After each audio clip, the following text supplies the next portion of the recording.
Dan kemudian juga yang kalau yang belakangan ini yang kemudian banyak sekali sorot netizen pernyataan dari Mendagri Tito Karnavian yang mengatakan ya kenapa misalnya bantuan dari Aceh itu ditolak karena Dari ternyata asing, setelah dilihat bantuan dari asing. bantuan dari Malaysia kepada Aceh itu ditolak karena mereka ingin mengirimkan bantuan berupa obat-obatan tapi setelah dilihat dinilai ternyata jumlahnya tidak sampai 1 miliar begitu. Jadi ya kalau segitu saja itu kita masih mampu begitu sehingga itu ditolak. Ya, sebetulnya bukan soal itu ya bagaimana bantuan itu cepat datang. Mm-mm. Kapan cepat-cepatan datang? Karena kita berpacu dengan situasi yang kritis, waktu kritis gitu korban-korban Ya, itu mungkin hanya akan hidup selama berapa jam, selama sehari, 2 hari. Nah, waktu kritis itu di mana kemudian ada intervensi dari para apa baik itu relawan, baik itu pemerintah pusat atau daerah atau siapapun gitu untuk membantu mereka supaya tidak terlalu banyak apa korban yang tewas begitu. ya.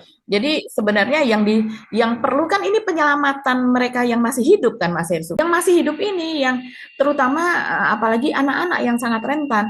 Jadi mesti dipahami bahwa yang diperlukan sekarang kelihatannya dalam situasi sekarang adalah makanan-makanan jadi itu jauh lebih lebih dibutuhkan oleh mereka gitu ya. Bukan berarti kemudian bantuan lain juga tidak diperlukan. Yang dibutuhkan adalah makanan yang siap saji, yang bisa langsung dikonsumsi begitu.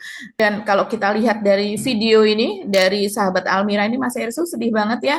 Negara Indonesia ini menginginkan apa? Ada target untuk generasi emas tahun 45, ada Ya. target untuk apa mengurangi stunting apa dan sebagainya. Tapi dari 3 provinsi ada berapa anak dan bayi yang menjadi korban dalam hal ini yang seharusnya ini kalau saya melihat misalnya tragedi gempa di Lombok misalnya, hanya dalam waktu 1 pekan, pekan kedua itu sudah mulai ada tenda yang kemudian ada pembelajaran, mereka meneruskan belajar yang SD yang apa namanya yang TK ada kelompok bermain dan sebagainya. Tapi sekarang di sana ini belum Mas Irsul. Jadi anak-anak selama 3 pekan sekarang sudah 3 pekan bahkan lebih ya ini mereka ya masih belum terjangkau soal pendidikannya. Ini soal generasi emasnya gimana berlanjutnya nantinya. Saya kira ini kita mesti berpikir juga ya, bukan hanya sekedar menangani bencana, ya, tapi melakukan mitigasi apa yang jadi penyebab bencana, sehingga dengan begitu nggak muncul kebijakan-kebijakan baru yang mengulang lagi kan, seperti yang dikatakan oleh Pak Prabowo tadi soal kebun sawit, dan sebenarnya di tengah situasi ini kan betul-betul